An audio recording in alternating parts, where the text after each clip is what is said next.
You've been digging for 6 months. Your hands are destroyed. Your back is broken. Your savings are gone. And you haven't found a single ounce of gold. This is the California Gold Rush, 1849. And this is the day you realize you've lost everything. You wake up in a tent that smells like mold and sweat.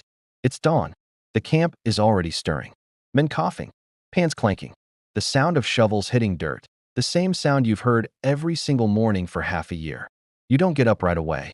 You just lie there, staring at the canvas above your head, and you think about home, your wife, your 2 daughters, the farm in Missouri you sold to pay for this trip. You told them you'd be back in a year. Rich, successful, a new life waiting for all of you. That was the plan. But plans don't survive contact with reality. You finally drag yourself out of the bedroll. Your joints ache. You're 34 years old, but you feel 60. Every muscle in your body is screaming. You step outside. The camp is a sea of tents and shanties stretching along the river. Thousands of men, all chasing the same dream. All convinced they'll be the ones to strike it rich. You used to be one of them. Now, you're just tired.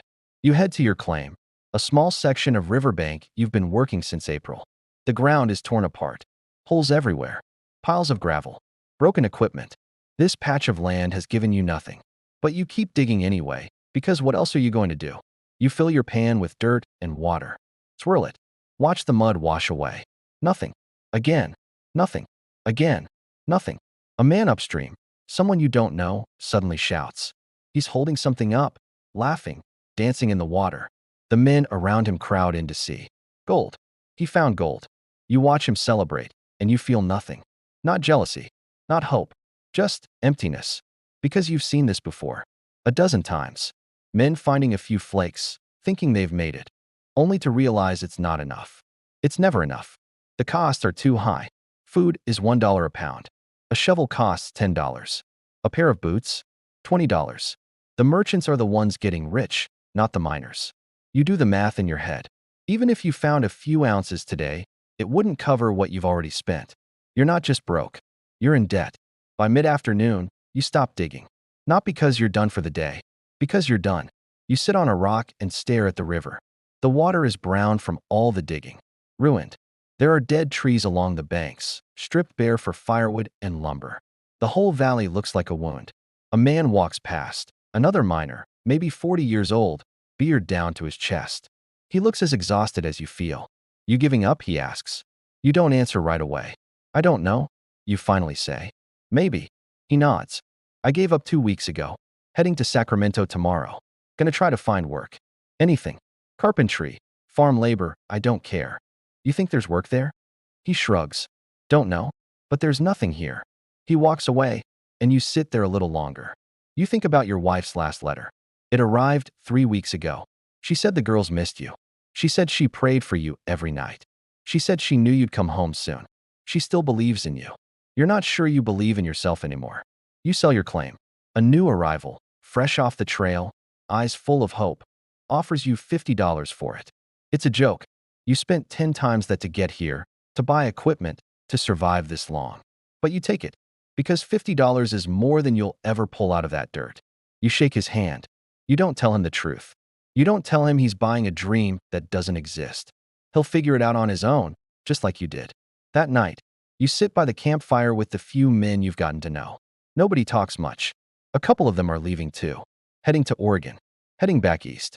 Heading anywhere that isn't here. One of them, a kid, maybe 20, asks you what you're going to do. Go to Sacramento, you say? Find work. Save up enough to get home. And then, you don't know how to answer that. Go home and admit you failed? Face your wife and tell her you sold the farm for nothing? Look your daughters in the eye and explain why you've been gone for a year with nothing to show for it? I'll figure it out, you say? But you're not sure you believe that either. Later, you lie in your tent for the last time. You think about the men still out there, digging in the dark, convinced tomorrow will be different. You think about the ones who died here. Cholera, accidents, violence. You've seen men killed over claims that turned out to be worthless. You think about the ones who struck it rich, the lucky few whose names will be remembered, the ones the newspapers write about. Nobody writes about the men like you, the ones who gave everything and got nothing. But you're still here. You're still breathing. And that has to count for something. Tomorrow, you'll pack up your tent. You'll walk away from this river. You'll start over. Not because you want to, because you have to. This is the gold rush nobody talks about. Not the millionaires. Not the success stories. The men who lost everything chasing a dream that was never real. You'll spend the next year working in Sacramento, loading cargo, building houses, whatever pays. You'll save every cent. And eventually, you'll make it home. Your wife will cry when she sees you. Your daughters will barely recognize you. And you'll never talk about California again. This was 1849, the year the dream died. And the year you learned that survival isn't about striking gold. It's about getting back up when you have nothing left.